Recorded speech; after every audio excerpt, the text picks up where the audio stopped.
This is Josh Bycer from GameWisdom.com. I hope you enjoyed this Critical Thought, your daily discussion on game design. Hi, and welcome to today's Critical Thought. I realized with my new intro tag for this, I no longer need to explain or introduce myself twice. First, thank you to 775 subscribers here on the YouTube channel.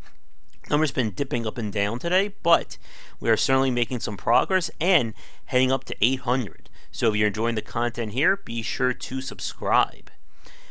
For today's Critical Thought, we're talking about another topic that we can easily turn into many critical thoughts, and that's difficulty. For today's subtopic of that, we're going to be talking about difficulty settings.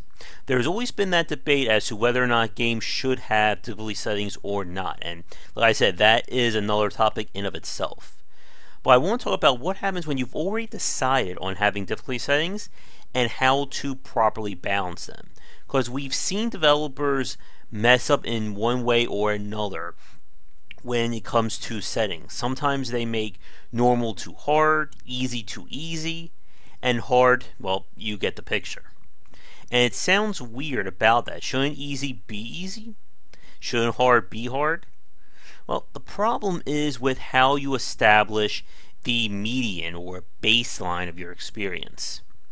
When it comes to fine-tuning and balancing a game's mechanics and systems, you need to establish a baseline experience, or what is the absolute minimum that a player will have to understand or be able to play in order to beat your game.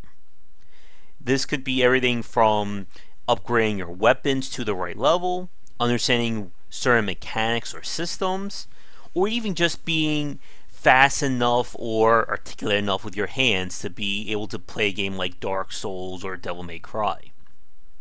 That baseline essentially is going to define your game. And more importantly, this is what you're going to need to use when you are balancing the higher tier and the lower tier difficulty settings. The problem that we see in a small sense with difficulty settings is when developers go too far to either extreme. When easy is so easy that not only can anyone play, but they're not even playing the game at all. Now that raises another interesting point, and it's one that I'm going to ask you folks about. We've seen cases where some developers will have not just an easy mode, but essentially a don't even play the game mode. We see this in some story-driven games where not only is the easiest setting easy, but it basically renders any kind of gameplay moot. Developers call this the mode for experiencing the story. And it is somewhat of a controversial topic. Defenders will say that it's meant for everyone to play the game and for people who are just there to see the story. Critics will say that if you're not even attempting to play the game, or the game is so imbalanced and you need a mode like that, then that calls into question the game's design. And there are fair points on either part of that debate. When it comes to making the game, again, you need to establish the baseline for how you want someone to play. And if your baseline starts to be altered, or if normal becomes too easy or too difficult, you need to adjust that. And the reason is that whenever you make an adjustment to the baseline, it's going to affect the easier settings, it's going to affect the harder settings as well. Ideally, the easier setting should be for someone who is having trouble in a specific section or is not as skilled at the game, while the harder difficulty should be for people who want a challenge, or who want to focus more on the mechanics and the skill rather than story. When it comes to these kinds of difficulty settings, you need to be very careful, especially in games built on abstracted systems or mechanics. Strategy games, RPGs, are example up there, and so on. The reason is, when you start messing with the abstraction layer, it begins to affect not just how the game is being played, but just how much skill is going to be an element. And here's an example. If we're playing an RPG and the hard difficulty simply just gives every enemy 5 times more damage and 50 more points of health, if we're dealing with like a typical turn-based like JRPG or CRPG system, then it doesn't really matter what my skill is. If I only have 20 points of health and enemies are doing 18 points of damage per hit, there's not much I can do to mitigate that. There was an example from the game Nier that came out for, I think, PlayStation, I want to say 3, but it could be 2 a while ago. Excuse me. And what they did was, for the normal difficulty, it takes 6 hits from an enemy to kill you, and only 2 hits for you to kill them. When they put it to hard, those are reversed. Now it takes 6 hits to kill an enemy, and they only need 2 to kill you.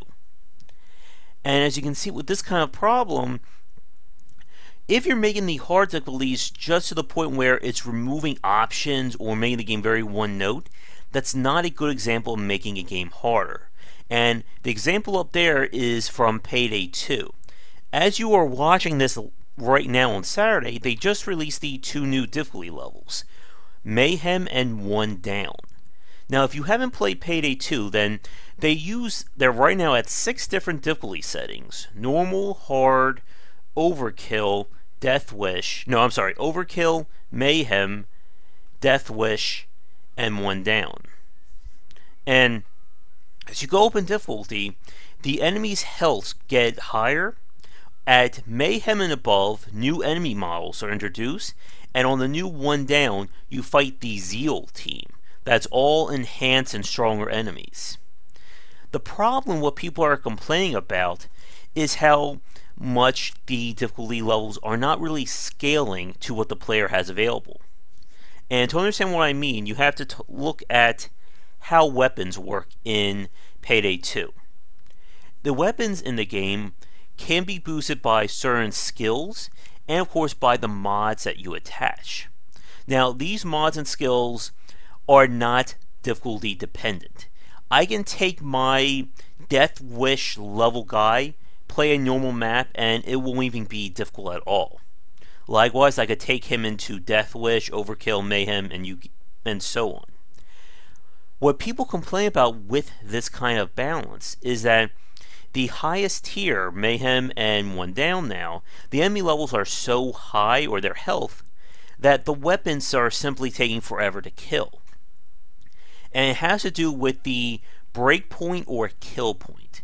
It's the number of hits it takes to kill an enemy. And what this means, from a difficulty point of view, is that, let's say my weapon at its highest skill does 100 points of damage. Now, these aren't real numbers for those of you who know Payday 2. I'm just using abstracted for the example. So let's say I do 100 points of damage. If I'm playing on normal, let's say enemies have 40 points of health. That means that my break point is 1. 1 bullet, I kill them no matter what. Let's bump it up to overkill. Enemies have 90. Still, break point 1, we're good. What happens when you get to One Down? Now let's say the enemy has 300 damage. That means it's going to take me 3 bullets for that break point. Now, it doesn't sound like a big deal, but bullets are limited in Payday 2. The higher quality guns, or the higher tier ones, you get less bullets back per ammo box. So let's say it takes me 3 bullets to kill, but I'm only getting, let's say, 2 bullets back from a ammo box drop. That means I'm always going to be operating at a deficit, and eventually I'm going to run out of bullets no matter how well I'm shooting. Now, again, these numbers are abstracted and examples. They're not the real numbers when we get to One Down. But the situation is still the same. People are putting in a lot more bullets to kill these guys, while they're able to kill them in much less.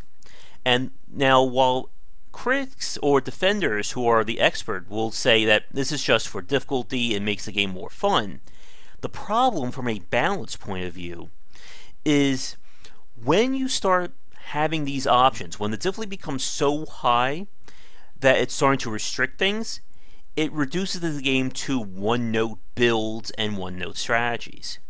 So let's say that the kill point at One Down is 100, and well, let's say it's 500. That means if I can't even get a gun that gets to at least 200 to 250 points of damage, all the other guns are useless. Doesn't make sense if I like them, doesn't make sense how good they are. If we can't get the guns to the point where they can reasonably kill these guys with a few bullets, it makes no sense to take them in.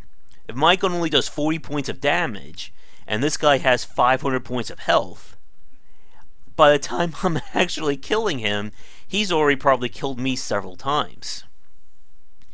And this is the problem, and what we see, especially with a lot of games built on abstraction when it comes to difficulty, is that the higher difficulties aren't making the game more interesting to play or making it more challenging, it's just making it a slog.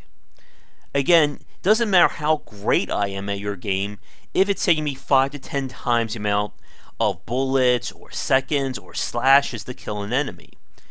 It's just making it boring.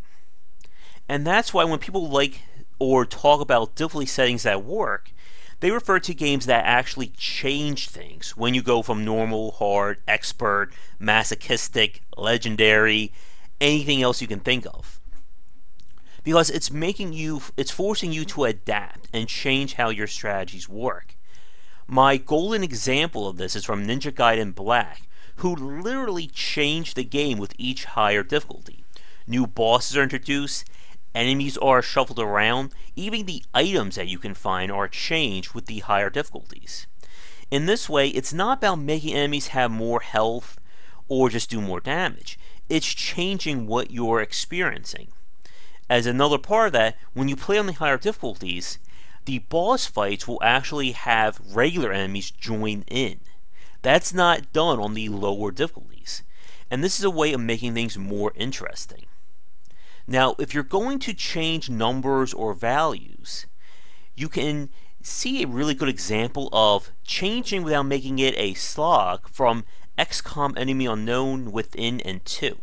At this point, if I can ever get time to relax, maybe I can do an XCOM 2 play. What they do, and again, I'm going to use abstracted numbers because I don't remember this off the top of my head. They have the baseline. The normal difficulty is like, let's say it's right here. You have 2 difficulties below and 2 difficulties above.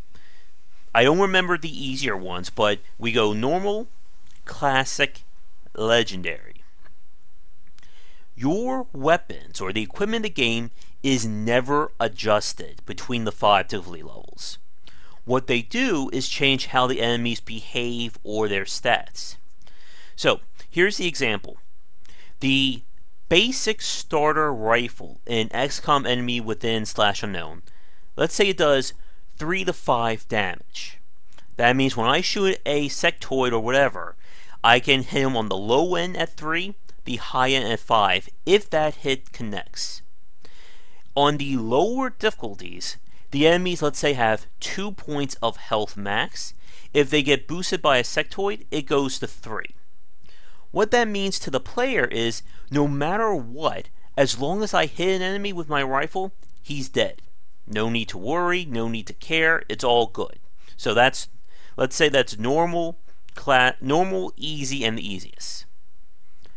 When we go up to classic difficulty, enemies now have 4 points of health max. If they get boosted, they have 5. What that means is if the enemy is normal without getting boosted, and I shoot them, I have a 2 out of 3 chance of killing them in 1 bullet, or 1 character. If they get boosted, now I only have a 1 out of 5 chance of killing them. Or 1 out of 3. When we go to legendary, the enemy's health at basic has 5 points of damage, but when they get boosted is 6. What that means is that most often, if I'm playing on legendary, unless I get a flanking critical shot, it will take me 2 turns or 2 actions to kill 1 enemy.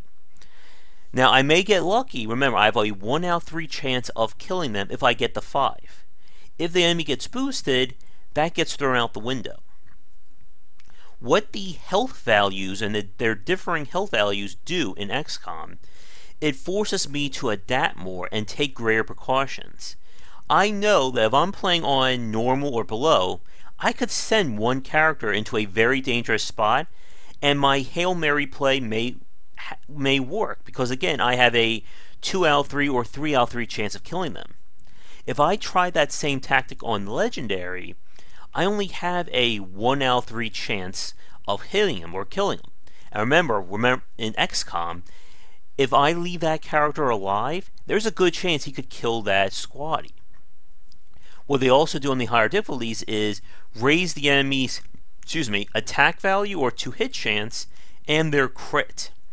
What that means on my end is I need to pay more attention to the cover I'm in and make use of the hunkering down skill. So in this way, the higher difficulties force me to adapt. While they may make the enemies more durable, it's simply changing what my tactical options are. If they simply said that all sectoids now have 7 points or 8 points of health, that would be taking things to the extreme. Now it's always going to take me 2 to 3 characters to hit, and that would also ruin the baseline experience. And we are at 16 minutes into this recording, and again, difficulty is a topic we can come back to multiple times, and we're not done talking about this one as well. So to wrap things up, again, you need to establish a baseline of stats, skill level, and what you expect the player to be. And then from there, it makes it a lot easier to start going up, up, and up. As designers, even though you can adjust enemies to ridiculous levels and make the levels take longer, killing them, that's not making the game more interesting. And you need to be careful with how you adjust difficulty settings, especially when you have 3 or 4 or even more settings in your game. The best ways to alter settings, again, are to make the challenges more interesting. Introduce new mechanics or new things to deal with. Don't just, give an enemy 500 more points of health. Let them do 5 times more damage and call it a day. This is why you need to be very careful with how you balance these settings out, or you're going to risk making things so difficult that most people aren't going to want to deal with it, and it's just not an interesting challenge. It's akin to, again, slamming your head against a wall back there. But we're going to wrap it up here. So once again, thank you to everyone who's been subscribing. When we hit 800, I have another little treat planned for you. And like I said, be sure to look for the 700 subscriber reward coming to the channel real soon. So once again, I'm Josh Bycer from GameWisdom.com. Thanks for tuning into this Critical Thought, and I will see you tomorrow with more great content here, as well as on GameWisdom.com. Have a great day, folks, and I hope you are not getting drenched by the storm that's going on, at least on the East Coast. Anyway, take care. Thank you so much for watching this video. If you enjoyed it, be sure to like and subscribe to the channel, and of course share with your friends. It always helps out. For daily posts on all manner of game design and industry topics, check out game-wisdom.com. To support the site and everything that I do, be sure to check out the Patreon campaign. If we can hit goals, it will mean more content for everyone to enjoy, and I'll be able to support myself and my household. If you want to follow me, you can find me on Twitter at GWBycer for updates throughout the day and random thoughts from me. And lastly, you can find me on Twitch right over there at GWBycer for daily streams most nights around 10 Eastern. Thanks again for watching the video, and be sure to check out more great content coming to the Game Wisdom channel real soon.